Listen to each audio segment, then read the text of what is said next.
Ok, estamos grabando.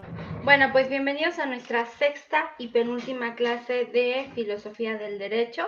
Me da mucho gusto que se hayan conectado.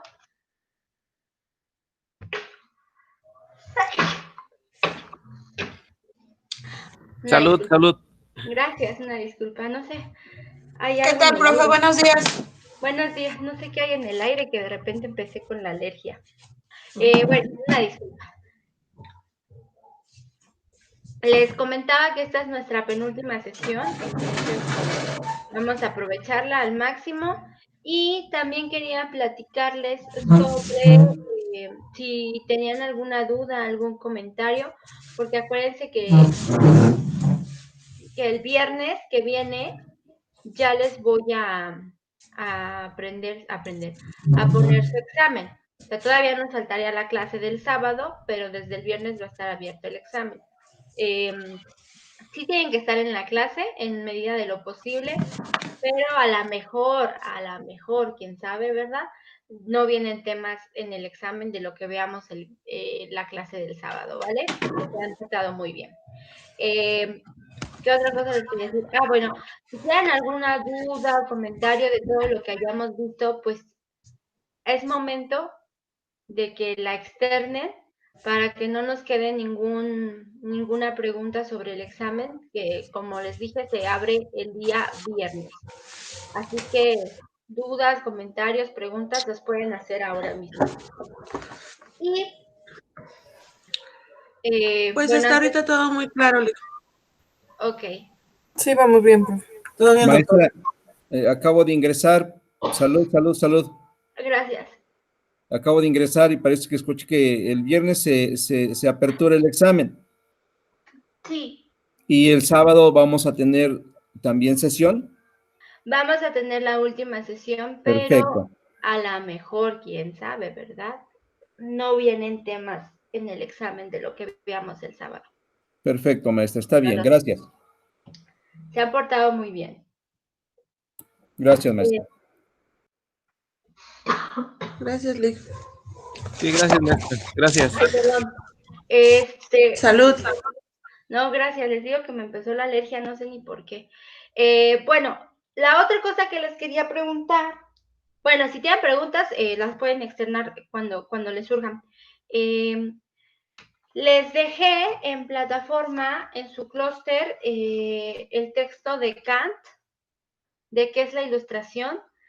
¿Tuvieron tiempo de revisarlo? De echarle un ojito aunque sea.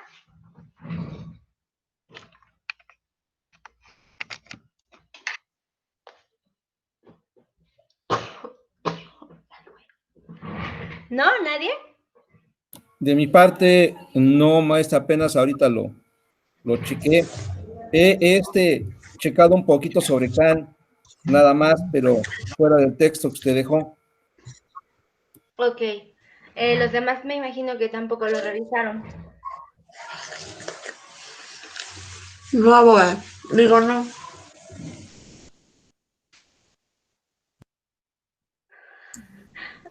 Una disculpa, doctora, no. No, ese sí me escuchó. Es que de repente se va el audio. Sí. Por mi parte tampoco, licenciada, la verdad es que, pues como comenta, sí sí me he dado la tarea de buscar algo de Kant, pero no ha sido dentro del, clúster el documento que usted dejó ahí. La verdad, disculpe. Ok, entiendo que tenemos otras cosas que hacer en nuestra vida diaria y Kant no es una prioridad. ¿Les parece entonces que revisemos el texto juntos, por favor? Si pueden, Claro. Por favor. ir a Sí. su clúster, descargar el documento, les doy unos segunditos, Claro. Ya lo ¿vale? tengo abierto, maestra, por mi parte. Ok, bueno, esperamos a que los demás, Leslie, Ismael. Listo, doctora, muchas gracias. Salud. Ay, muchas gracias. Denme un segundo, tengo que ir por papel.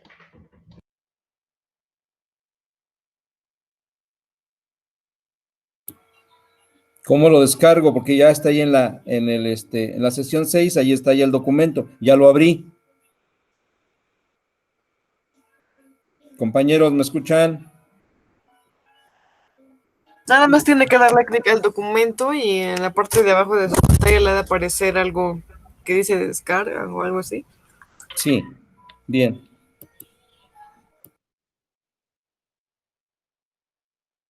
¿Sí le descarga? Ahorita estoy checando. Ay, Dios mío. Ay, Jesús.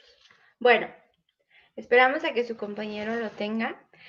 Nada más les recuerdo que Kant fue uno de los filósofos más importantes de la era moderna porque básicamente lo que él hace es unir dos corrientes del pensamiento, el empirismo y el racionalismo, y decir que el ser humano aprende a partir de un aparato cognitivo que en todos nosotros es igual, es exactamente igual, aunque lo usamos de distinta manera, pero que es muy limitado, ¿ok? Es muy limitado y lo vamos llenando a través de los datos que nos da la experiencia, ¿no? Hablábamos del ejemplo de la tacita, solo lo que le cabe a esa tacita vamos a poder conocerlo y solamente va a adquirir la forma de nuestra propia taza, ¿no? Al final realmente no conocemos las cosas como son fuera de nosotros, sino que las conocemos bajo la forma, bajo el molde que nosotros mismos tenemos, ¿ok?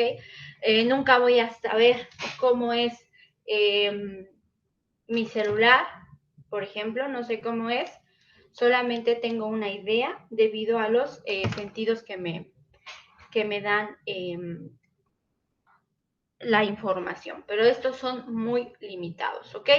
Y bueno, habíamos dicho también que uno de los pilares de la modernidad occidental, de la filosofía moderna, era que el hombre podía conocer absolutamente todo, ¿sí? Ellos decían, ellos pensaban que el ser humano podía conocer absolutamente todo, y entonces llega Kant, un poquito antes Hume. Jesús. Perdón. No se preocupe, no se preocupe.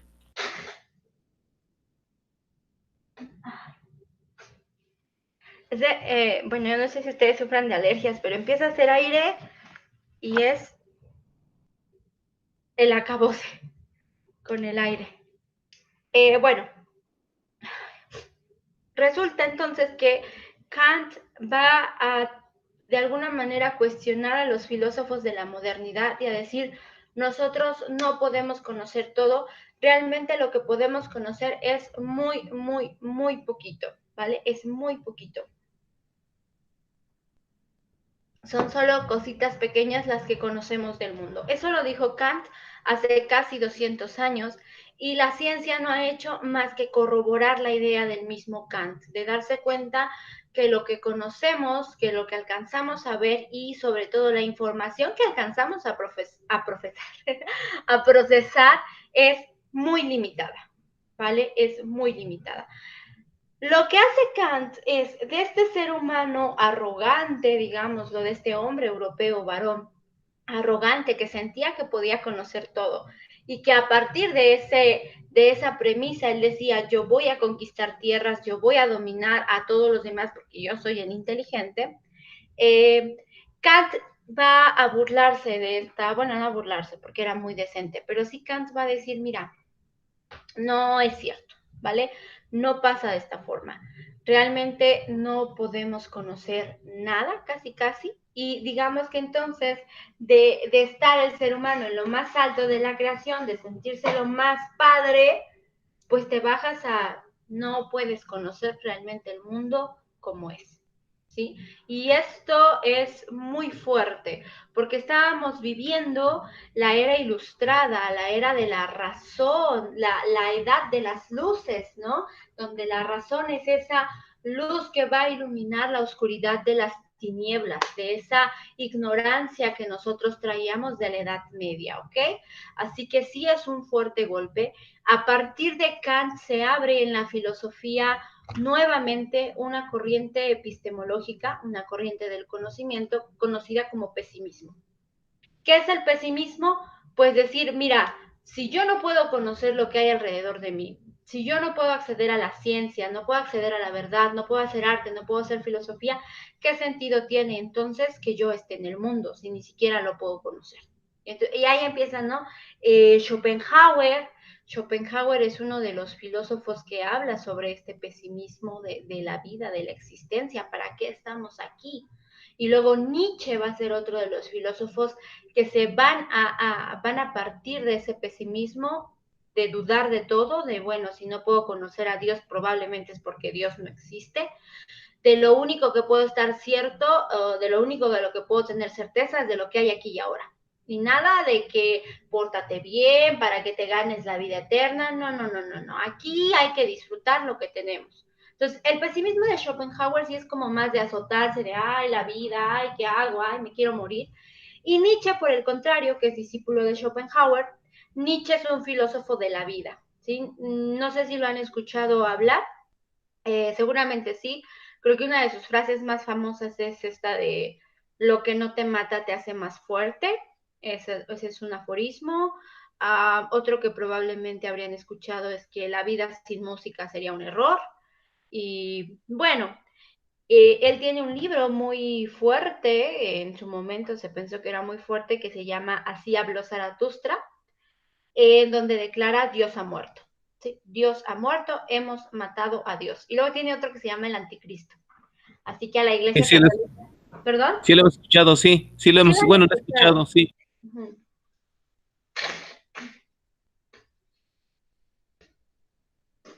Si quieren, para la semana que viene dejamos al aburrido de Kant y vemos a Nietzsche. Ahí ustedes me Bien, dicen. sí, bien, maestra, yo por mi parte. Como usted ordene, doctor. No, yo les digo que esa clase pues es más como para que charlemos y tal, y si quieren hablamos de Nietzsche o seguimos con donde íbamos. A lo que me refiero es que él, basado en Kant, basado en sus análisis, juzga todos los valores tradicionales y toda la filosofía occidental, el catolicismo, todas las religiones monoteístas, no solamente el cristianismo ni el catolicismo, todas las religiones monoteístas de un solo Dios, ¿no? Y estos valores que nosotros aceptamos sin más, estas palabras que a lo mejor no tienen ningún contenido, como lo sería bien o mal, ¿sí? Él critica todo eso. Y al final una de sus grandes obras, más allá del bien y del mal, pues habla de eso, ¿no? De que el ser humano tiene que estar más allá de estas dos, de estos supuestos dos valores, porque al final solo tenemos esta vida y hay que vivirla. Es un filósofo vitalista, un amante de la vida, pero bueno, ya ustedes si se animan lo vemos la semana que viene. Pero regresando a Kant, o sea, vean cómo Kant abre la puerta a todos los monstruos que se van a venir colando en la posmodernidad. De la modernidad, de un filósofo estricto del método, como lo sería Descartes, de vamos a conocer la verdad que decía este filósofo, hacia los filósofos contemporáneos, que es todo se vale, no hay ningún problema, haz lo que quieras. Por ejemplo, Zizek, que es un filósofo sueco que está vivo, da sus conferencias así, como, fíjense, me ha tocado alumnos que están tomando clase desde su camita y tienen la cámara prendida, así como, sí, bueno, está bien su clase, ¿no? Bueno, Zizek es más o menos en ese sentido y da clases, da conferencias estando en su camita acostadito. Si lo pueden, si quieren buscarlo, se escribe Zizek y está ahí en su camita dando clases, algo que pues sería impensable hace 200, 300 años, como pues los filósofos hubieran reprobado esa actitud, ¿no? Habermas, por ejemplo, habla del lenguaje comunicativo y que todo es cuestión de lenguaje. Wittgenstein también decía eso, todo es relativo. Bueno, entonces lo que hace Kant es fundamental porque pasamos de un ser humano que puede conocer absolutamente todo a un ser humano que no conoce mucho, y después de ahí todos los filósofos contemporáneos de la vida no vale nada, hay que suicidarnos, ¿no? El mismo Albert Camus, un filósofo del siglo pasado, decía, el único problema filosófico es el suicidio. ¿Por qué no nos suicidamos si nada tiene sentido? ¿Vale? Entonces sí es una filosofía muy, muy pesimista la que se abre a partir de Kant. Pero Kant no era su objetivo, hacer del ser humano un ser que se anduviera azotando por todos los rincones del mundo. Lo que él hace es una inversión, ¿sí? El ser humano como ser que conoce no es bueno, no es muy inteligente, realmente no va a conocer nada, pero está bien que juegue a la ciencia, que juegue a la filosofía, que juegue al arte. Donde el ser humano es superior, y aquí es donde entramos nosotros, donde el ser humano es superior a todas las demás criaturas que hay en la Tierra, es en el aspecto moral. Es en el aspecto moral, ¿sí? Y vamos a ver por qué. Kant se pregunta, a ver, ¿cómo creamos nuestras leyes de comportamiento? O sea, ¿cómo sé yo que algo es bueno o algo es malo? Volvemos otra vez a la misma discusión. ¿Por la experiencia o por un análisis de mi razón? Les pregunto a ustedes. ¿Cómo Pues, saben cuando tienen que actuar? Ya estamos hablando de la vida práctica, de decisiones morales. Cuando tienen que actuar, tienen que realizar cierta acción, ¿cómo saben si esta es buena o mala?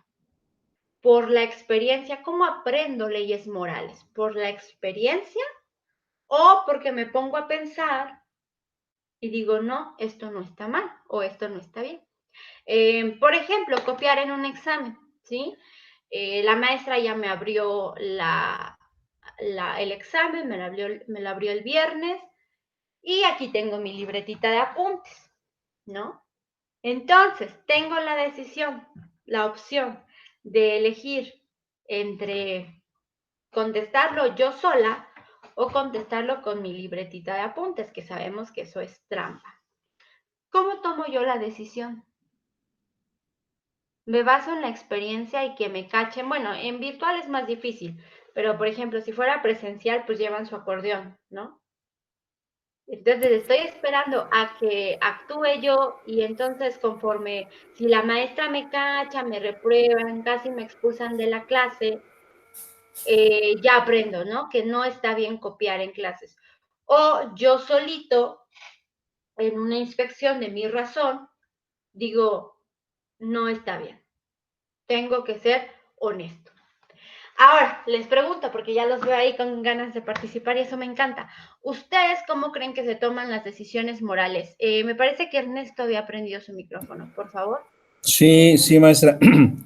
Pues depende de muchas situaciones.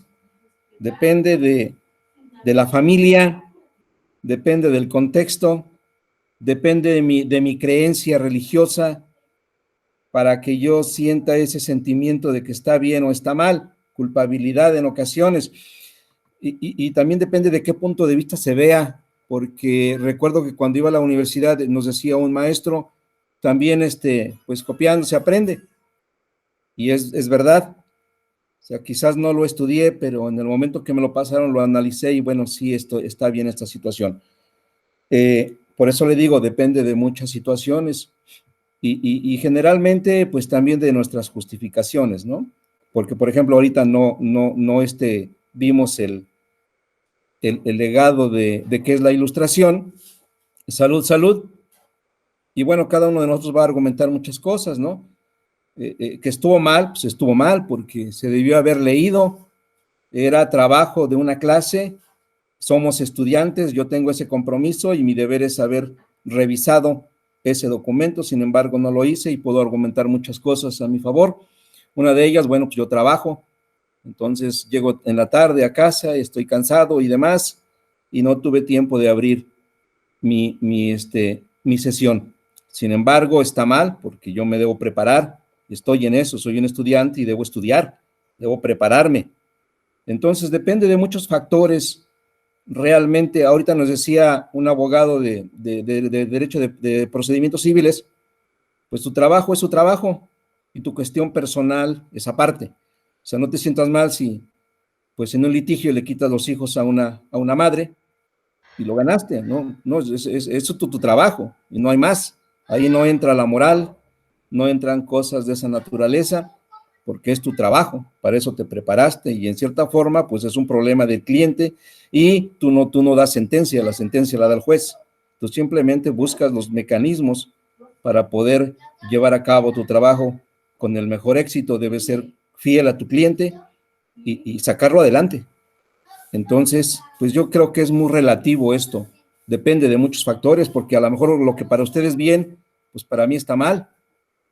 Entonces, sí es muy relativo, hay que meterse, es algo muy complejo desde mi punto de vista, y creo que a través de la historia, pues lo han analizado varios filósofos, y yo creo que hasta la fecha, pues todavía tenemos esa duda. Gracias, maestra. Bueno, yo entiendo que no hayan leído el texto, no se preocupen, vamos a revisarlo aquí. Sí, de preferencia era más recomendable que lo hicieran en casa para que aquí solo comentáramos lo más importante, pero tampoco pasa nada, ¿no? Yo los entiendo perfectamente, yo doy clases, tomo talleres, estoy escribiendo mi tesis, soy escritora, también escribo columnas, entonces a veces ya no puede uno. Y aparte, pues nuestra vida personal, ¿no? Así que no se preocupen, yo los entiendo muy bien. Por eso no los obligo a hacerlo, solo se los sugiero. Pero bueno, aquí lo revisaremos, no se preocupen. Y en segundo lugar, me parece que está tocando un tema al que Kant va a atacar completamente y vamos a ver de qué forma. Y es el relativismo, ¿sí? Como les dije ahora, los filósofos contemporáneos, y por eso nosotros tenemos esa idea, porque si hubiéramos nacido en el siglo XV, en el siglo XVIII, nuestra concepción de la moral sería completamente distinta. Pero ahora nosotros tenemos esa idea del relativismo cultural, por ejemplo, depende de qué profesión estés practicando, de qué religión estés haciendo, qué religión profeses, depende de qué valores te hayan enseñado en tu casa. O sea, nosotros sabemos que existen todos estos factores que determinan nuestro comportamiento, ¿no?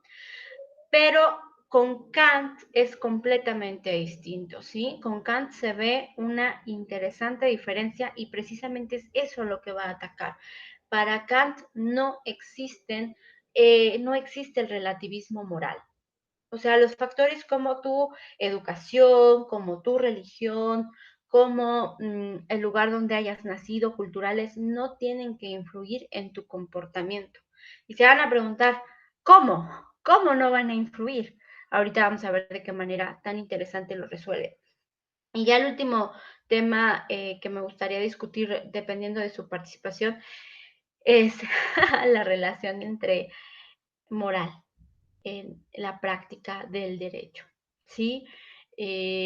Solemos escuchar esto, ¿no? De, ay, los abogados desalmados y tal.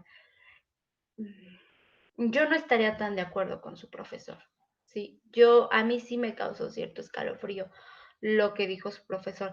Desde luego depende mucho de la manera en la que ustedes vivan el derecho. Y a ver, ¿qué estamos haciendo? Vamos a ser abogados y vamos a trabajar no por buenas personas, no porque quiero ayudar, porque tengo que comer. O sea, hay que ser sinceros, uno tiene que comer y si no ganas, no comes. Pero bueno, ya eso depende de ustedes, pero sí, a mí eso que le quites la moral al derecho me parece espantoso, o sea, terrible. Creo que la moral es lo que nos diferencia de los animales. De hecho, la ética y moral fueron dos distinciones que se hicieron con Kant. Kant fue el filósofo que distinguió ética y moral. ¿Qué es la ética? Para Kant, la ética, bueno, viene del griego oikos, que quiere decir casa, comportamiento que tenemos en casa, oikos, básicamente sería eso. Y aunque sí se habla de ética en la era antigua de los griegos, fue precisamente Kant quien le dio su forma. Y para este filósofo alemán, la ética es la disciplina filosófica que va a estudiar las leyes morales. Ética es la disciplina filosófica que estudia las leyes morales. Por el contrario, la moral sería las leyes que nosotros practicamos. las leyes de comportamiento que los seres humanos practican. Una diferencia. Digo un ejemplo. En el Islam, las mujeres a partir de cierta edad, me parece que de los 12 años, tienen que usar velo, ¿no? Solamente las pueden ver sin velo los hombres de su familia. Solamente lo pueden usar fuera, dentro de casa. Fuera de casa, siempre con el velo, o ya si somos muy extremistas, pues con la burka, ¿no? Todo completo. O el hijab, que es esta manta espantosa. Bueno. En Europa hay un debate muy interesante sobre el uso del velo o del hijab, del hijab en Francia. Pongamos un ejemplo, en Francia, ¿sí? ¿Qué pasa ahí? Bueno, que ellas, sus leyes morales, su religión, sus creencias, les indica que tienen que usar la burka. Pero cuando llegan a Europa, hay lugares que incluso se los prohíben. Les dicen que no tienen que usar ni velo, ni burka, ni hijab, ni nada. La moral sería entonces la ley que determina que las personas, las mujeres, utilicen la burka, el velo o el hijab, ¿ok? Esa es la ley moral. La ética entonces tendría que hacer este ejercicio de ver si no estamos coartando su libertad religiosa a la hora de prohibirlo. ¿Por qué? Porque en Europa se escudan de que el velo, el hijab, la burka, aprisiona a la mujer y es una forma de violentar a la mujer. Eso es lo que creen en Europa, ¿vale? Pero a la hora de estarle prohibiendo a las mujeres usar un hijab, una burka, un velo, estás atacando su libertad religiosa. Esta discusión, ¿sí?, entre si está bien o está mal prohibirles usar el velo, le pertenece a la ética, porque es una discusión filosófica, ¿sí? Que está bien, que está mal, que puedo permitir, que no puedo permitir, con base a qué lo estoy haciendo. Mientras que solamente la moral sería la ley que hace que las señoritas usen velo, hijab o burka, ¿ok? ¿Sí me queda claro la diferencia entre ética y moral? Sí, Lick. Sí, porque ¿Sí? la moral está dentro de la ética, es decir, es lo que estudia la ética. Exacto, Sí, exacto. gracias. La Gracias. ética va a estudiar la moral. La moral sencillamente te va a decir que lo hagas o no lo hagas, ¿ok? Y la moral entonces ya sería como sería interna, pues cada quien sabe que de acuerdo a todo lo que nos dijo Ernesto, tu cultura, tu religión, tu contexto histórico, tú sabes qué es el bien o qué es el mal, ¿ok? Entonces, esa diferencia es muy importante, porque luego en el léxico común solemos decir, ese abogado no tiene ética. Bueno, igual no tiene ética porque no estudió filosofía, estudió derecho. Y él no se va a estar preguntando si esta ley está bien o está mal, él solo la va a aplicar, ¿ok? A lo mejor podríamos decir, sus leyes morales que lo dictan, que lo rigen, no son tan oportunas, ¿vale? Bueno, eso ya sería otra cosa. Pero sí es importante que establezcamos la diferencia entre ética, disciplina filosófica que estudia la moral, que se pregunta qué es el bien, qué es el mal, qué es la libertad, y la moral. ¿Sí? Cada uno de nosotros, por ejemplo, tenemos una moral distinta, ¿sí? No sé, otro ejemplo para que nos quede más claro. Yo les voy a decir que está prohibida la entrada a hombres a mi clase, ¿vale? Nada de hombres en mi clase, no los quiero ver, no. Y esa va a ser la ley moral. Nos va a determinar que solo va a haber mujeres y que se tienen que comportar muy femeninas, ¿no? Todas con falda y pelo largo. Eso es una ley moral, ¿ok? Y a ustedes como alumnos, pues les quedará obedecerla, porque la maestra es la autoridad. Ya la ética lo que haría es saber qué está pasando aquí con la profesora, ¿no? ¿Por qué esa preferencia con las alumnas y no con los alumnos? Ya entonces la ética le entra a la discusión. Mientras que la ley moral sencillamente perdón, mientras que la moral sencillamente pone el reglamento, las leyes que tenemos que seguir, nada más, ¿ok? Esa es la distinción que hace Kant, por eso es muy importante en este sendero. ¿Alguien más que nos quiera opinar sobre cómo hacemos leyes morales? Si las hacemos a través de nuestra razón o las aprendemos a través de la experiencia. Lili. Espérame tantito, no me cuelgues. Bueno, de mi parte, profesora, le puedo decir que la moral no tiene que ir peleada con la ética. Yo creo que tienen que ir juntamente de la mano. Efectivamente, nos estamos preparando para ser profesionales del derecho, pero no podemos perder el lado humano y dejar de ser empáticos con las personas, porque se supone que ellos vienen a buscar hacia nosotros una ayuda, una asesoría legal. Entonces, no podemos perder ese lado de humanismo, porque finalmente para eso estudiamos, para abrirles y aperturar, romperles paradigmas a las personas que tienen dudas en el derecho. Ese es mi punto de vista, doctora.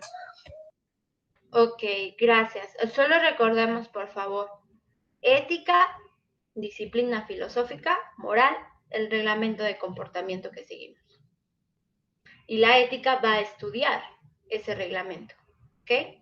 Eso no lo perdamos de vista, ya está, puede ser pregunta de examen. ¿Cuál es la diferencia entre ética y moral? ¿Vale? No lo pierdan. Bueno, vamos a pasar a ver lo que hace Kant en el campo de la ética. Y a lo mejor eso les sirve a ustedes para cuando les toque, por ejemplo, un narco peligrosísimo que venga a decirles que lo protejan, o un feminicidio, que el asesino los venga a pedir que ustedes lo defiendan. ¿Qué hago, no? O sea, tengo que comer, pero ¿cómo te voy a defender? Bueno, vamos a ver qué dice Kant al respecto, ¿les parece? Y a ver si esto les da un poco de luz. Desde luego yo no les voy a decir, ay, tu maestro este que te dijo que no hay que ser seres morales está mal. No, eso ya ustedes, cada quien lo determinará. A mí me hace bastante ruido, a mí sí me hace mucho ruido, pero ahorita vamos a ver por qué, porque yo soy muy kantiana en este aspecto. Ok, bueno, vamos con Kant. 25 minutos, bueno. Igual hasta tienen suerte y no vamos a ver... Ay, no les estoy compartiendo pantalla.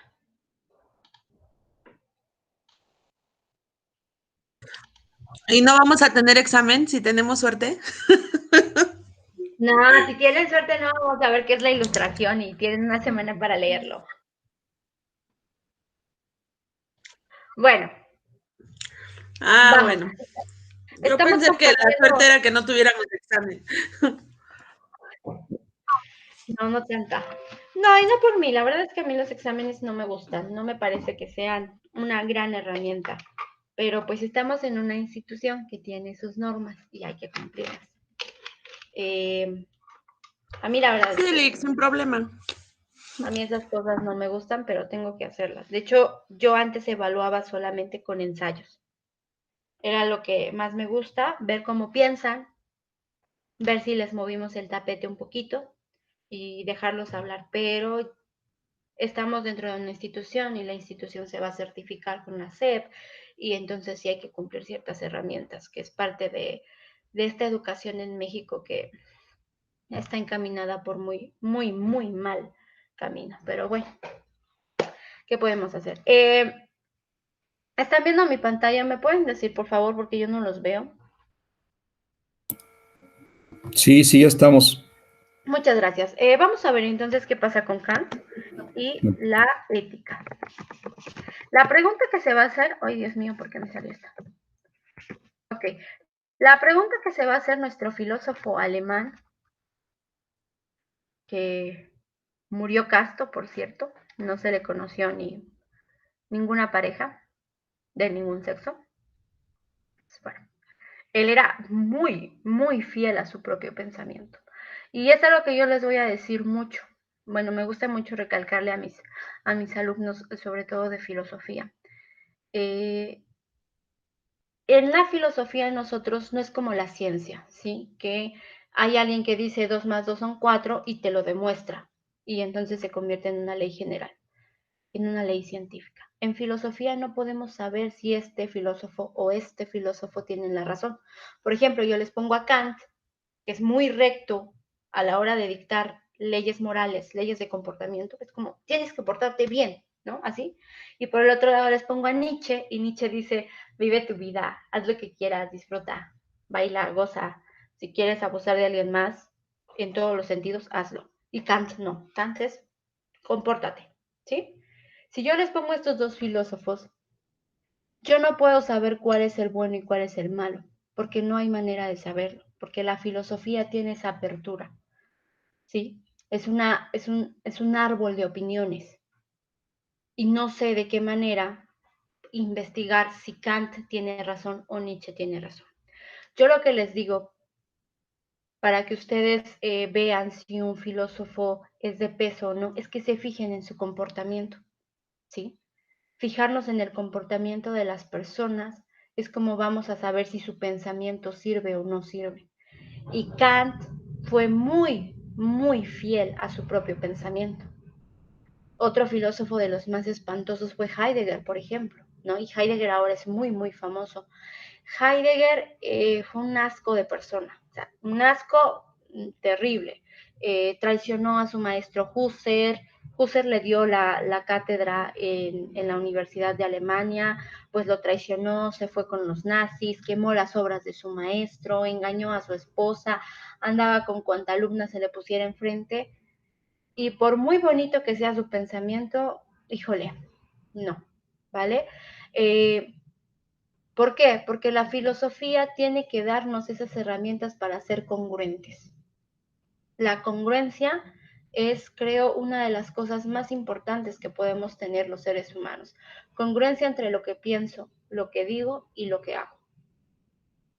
¿Vale?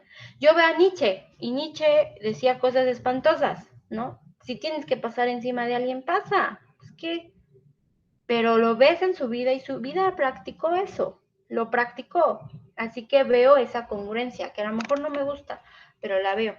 Entonces, algo que también yo les pediría y que sería bueno que hicieran en su vida es eso, la congruencia. Y si algún filósofo les llama la atención y dicen, ay, no sé si hacerle caso o no hacerle caso, vean su vida, volteen a ver su vida. Y ahí vamos a ver si ese pensamiento vale o no vale, ¿ok? Bueno, entonces, la pregunta de Kant es, ¿cómo se hacen las leyes morales? ¿Cómo sé que algo es bueno?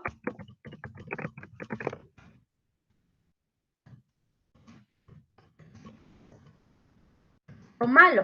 Y si queremos llevar la pregunta al extremo, ¿cómo sé qué es el bien y qué es el mal? Son preguntas filosóficas fuertes. ¿Por qué? Porque inciden directamente en nuestro comportamiento. Ahora, aquí tenemos que tener en cuenta lo que él nos dijo en la epistemología. ¿Qué nos dijo en la epistemología? Que las cosas que excedan a nuestra mente no las podemos conocer. Y una de ellas es Dios. Yo no puedo llegar y decir el bien es lo que Dios me dicta, porque de entrada yo nunca voy a conocer a Dios. ¿Ok? Así que eso para Kant queda rechazado.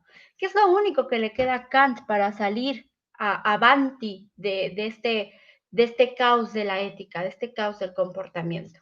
Lo único que Kant tiene para solucionar todas estas preguntas es la razón. ¿Ok? La razón es lo único que tenemos. Y entonces Kant, a partir de perdón, es que tengo una chihuahua y no puede escuchar que pasa la mosca porque se pone toda loca. La razón nos va a ayudar a determinar las leyes morales, ¿ok? ¿Cómo que la razón sin experiencia?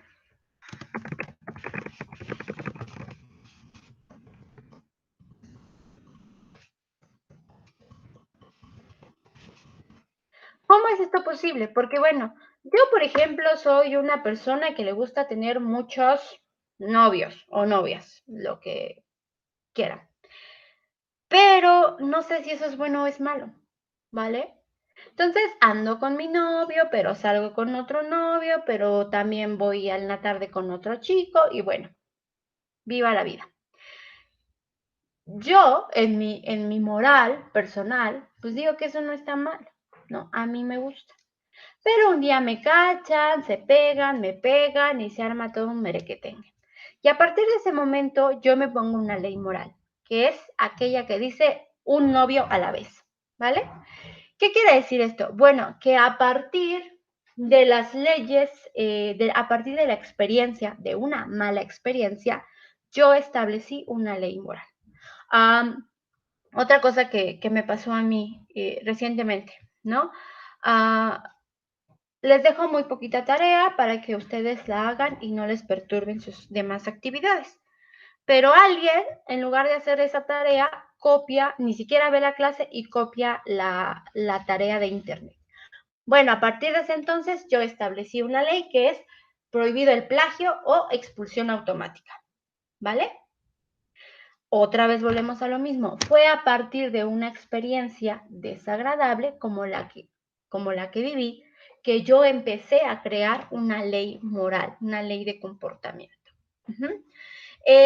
Lo que comenta su compañero, depende de la costumbre, depende de la educación, depende de la religión, pues todas esas cosas son cosas que aprendemos por la experiencia. Entonces, otra vez estamos en esa misma perspectiva de que es la experiencia la que a mí me permite determinar tal o cual ley moral.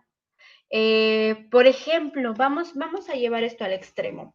No sé si conozcan a un autor de la época de Kant, muy crítico de este pensamiento ilustrado, que se apellida Sade, el Marqués de Sade. ¿Sí? No sé si tengan ahí alguna idea de lo que hizo este señor.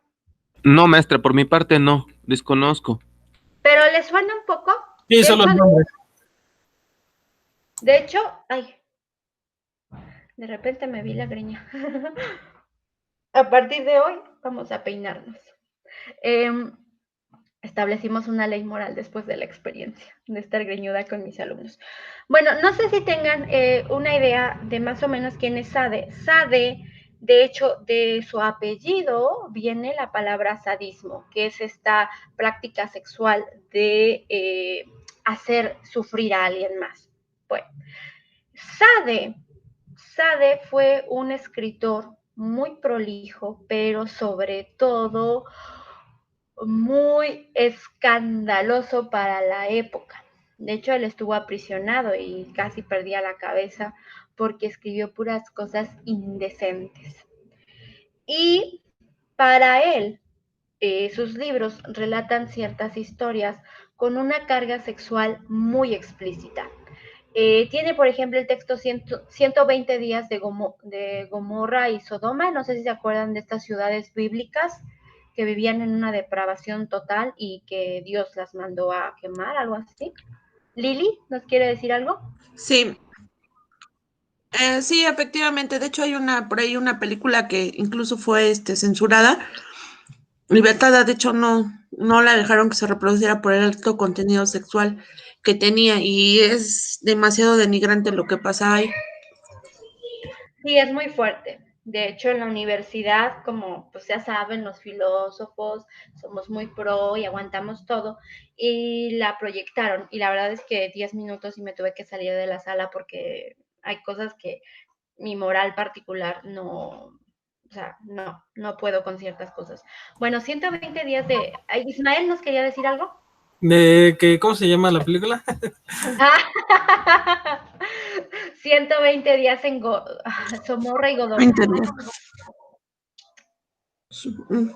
Está muy fuerte, Pero compañeros, ¿eh? Muchas gracias. si nos vamos a poner así de curiositos, yo les recomendaría, como buena hipster que soy, revisarse el libro. Les cuento rapidísimo qué pasa con 120 días. Es una serie de personas, de hombres me parece, que se encierran durante 120 días en una casa, en una mansión, no recuerdo muy bien, a llevar a cabo todas las prácticas sexuales que se conocen en la época, ¿no? prácticas pues, comunes entre heterosexuales, entre un varón y una mujer, prácticas homosexuales y ya cosas que se van de, pues, no sé si de las manos, pero particularmente yo no podría ni siquiera ver cómo lo es la pedofilia, que para mí es uno de los peores delitos que existen, la violación, la zoofilia y coprofilia y de todo lo que hay y hasta lo que no, ¿vale? En ese entonces, una persona, estamos hablando del siglo de las luces, ¿no? De la razón, el ser humano, el hombre, el varón el europeo. Que alguien escribiera sobre los instintos sexuales y no solamente instintos sexuales como de satisfacer tu necesidad, sino de llevarlo al extremo con la pedofilia, la coprofilia, la zoofilia, todas estas prácticas que a algunos de nosotros nos causa cierto escozor y que aparte las llevan al máximo así de too much, sí escandalizó mucho a la sociedad de la época.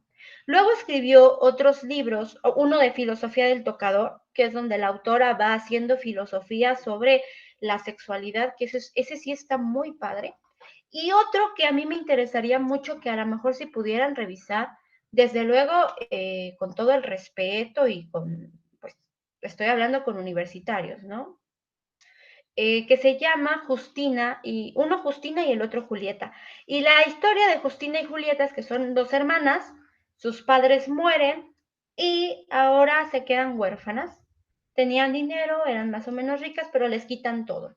Y en un momento de la obra, me parece que de Justina, en un momento de la obra, las dos niñas dicen, ¿qué vamos a hacer? O sea, ¿qué hago? Y Justina dice, pues yo me voy a dirigir por el camino de la rectitud, del bien, de la moral, de cumplir cada una de las reglas. Y de todo eso trata Justina. Y Julieta, por el contrario, dice, bueno, pues yo me voy a dedicar al vicio, a la desvirtud, a ser traidora, a ser mala persona y vemos dónde llega. ¿Ok? Spoiler, a quien le va mejor es a Julieta. Y a Justina le va muy mal. ¿Sí? Justina sufre mucho porque se dirigió por el buen camino. Bueno, Kant va muy en contra de esto. Muy, muy en contra de esto. Si quieren, revisamos más a Sade la semana que viene. Sade y Nietzsche, vaya por Dios. Qué interesante clase. Para Kant, la razón sin experiencia me va a ayudar a determinar la ley que debo de seguir. La razón por sí misma es tan buena que me va a ayudar a determinar qué es lo bueno y qué es lo malo. ¿Sí? No necesito de experiencia, no necesito de reglas religiosas, no necesito de cultura. Para que yo sepa cómo tengo que comportarme, solamente tengo que hacer un examen de la razón. ¿Y cómo es este examen de la razón? Kant divide las leyes morales y bueno, habla ahí como, es que Kant es tremendo, ¿no? Entonces habla como de 800 leyes morales y tal, que no vamos a ver aquí, pero llega a una, la más importante. Ay, Dios mío, qué mal estoy escribiendo.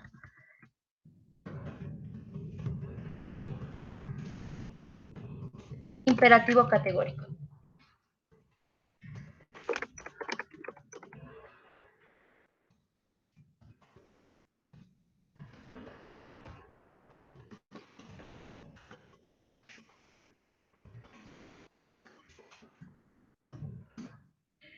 Que tu máxima individual se convierta en ley universal.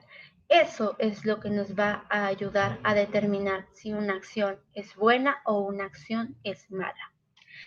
¿Pero qué quiere decir eso?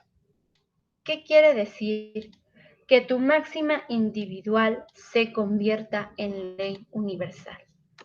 Para poder saber si algo es bueno o algo es malo, la imaginación es fundamental. ¿Sí? Voy a hacer un ejercicio de imaginación. Si yo estoy en una encrucijada, por ejemplo, vi un delito, ¿no? Vi como Pedro mató a Juan. Lamentablemente yo iba pasando por ahí y lo vi. Ahora estoy en la encrucijada de ser testigo o no serlo, por miedo, ¿vale? ¿Qué estaría bien? ¿Qué estaría mal? ¿Cómo puedo determinar si algo es bueno o es malo? ¿Cómo voy a determinar lo que debo hacer? Bueno, pues Kant dice, aplica el imperativo categórico, que tu máxima individual se convierte en ley universal. Imagina un mundo donde tu regla particular sea una ley universal. No voy a declarar. Por mí que se comete injusticia, ¿sí? Porque sin mi declaración, en lugar de meter a la cárcel a Pedro, van a meter a la cárcel a Emanuel, ¿vale? Pero si yo declaro, entonces Pedro va a la cárcel. Yo digo, no voy a declarar, tengo mucho miedo y me da ansiedad. No. Bueno, vamos a ver si esto está bien o esto está mal. Imagina que tu máxima individual, no declarar y dejar que un inocente vaya a la cárcel, se convierta en ley universal. ¿Podríamos vivir en un mundo donde todos los inocentes estuvieran en la cárcel? ¿Tú podrías vivir en un mundo? No. Por lo tanto, esa regla no está bien. Por lo tanto, en consecuencia, tú tienes que ir a declarar. Eso es lo mejor, lo bueno, tu deber como individuo. Otro ejemplo. Voy en la calle y está una viejita ciega. ¿Qué va a pasar? ¿Vale? Y yo tengo muchísima prisa porque ya empieza mi examen, ¿no? Entonces ya tengo que correrle porque o bueno, no, porque me estoy haciendo de la pipí, ¿sí? Y ya estoy en las últimas. Si no llego a mi casa, aquí va a suceder un accidente terrible. Pero la viejita no puede pasar la calle. Y entonces yo me pregunto, ¿qué hago? ¿Qué hago? ¿Le ayudo a la señora o no la ayudo? Bueno, imagina un mundo donde ayudar al desprotegido fuera ley universal. ¿Podrías vivir en ese mundo? Les pregunto.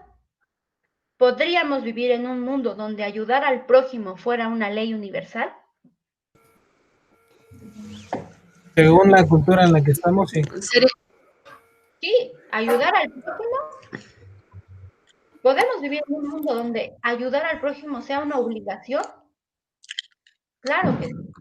Entonces, ¿qué es lo que tienes que hacer? Pues rezarle a Dios para que no te hagas pipí y ayudar a la viejita. ¿Sí? Este ejercicio de imaginación es muy interesante y nos puede ayudar a determinar si nuestras acciones son buenas o son malas, no basados en nuestra cultura, no basados en nuestra religión, sino basados en un propio examen de nuestra razón. Y esto es maravilloso para Kant. Es maravilloso. ¿Por qué?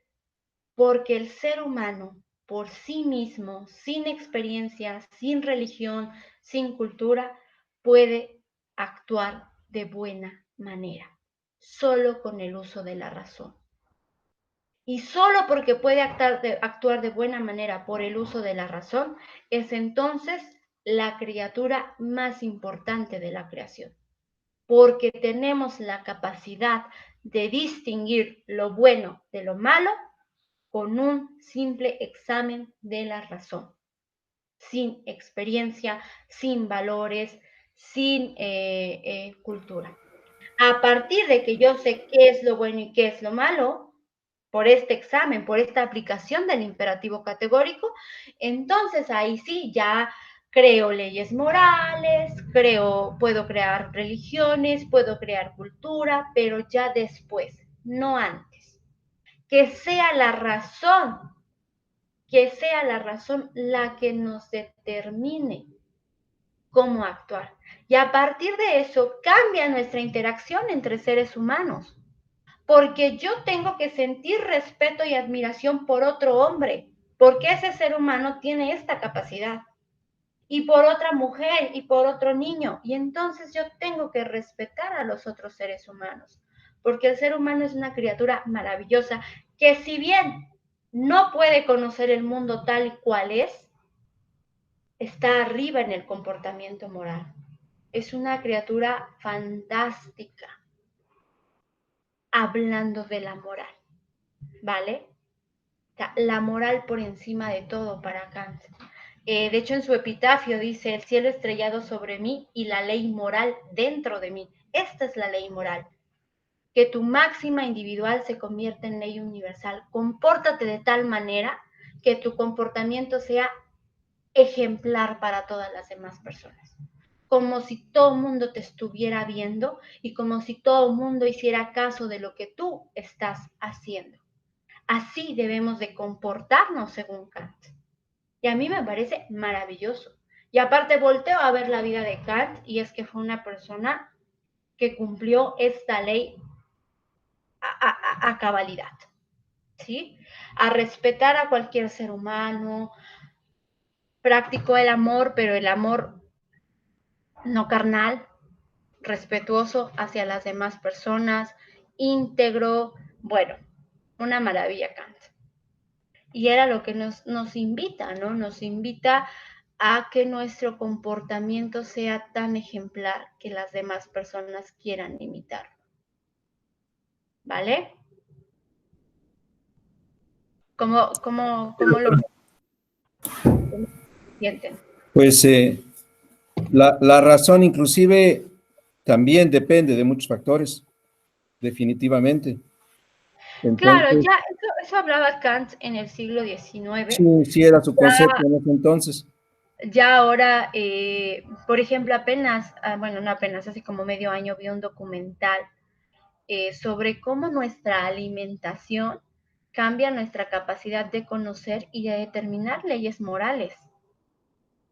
Entonces, ya hay muchos factores que intervienen, como lo decía Ernesto, en nuestra razón, ¿vale? Pero para Kant, toda la razón de todos los seres humanos era exactamente igual y podía crear leyes de comportamiento sin la necesidad de la experiencia.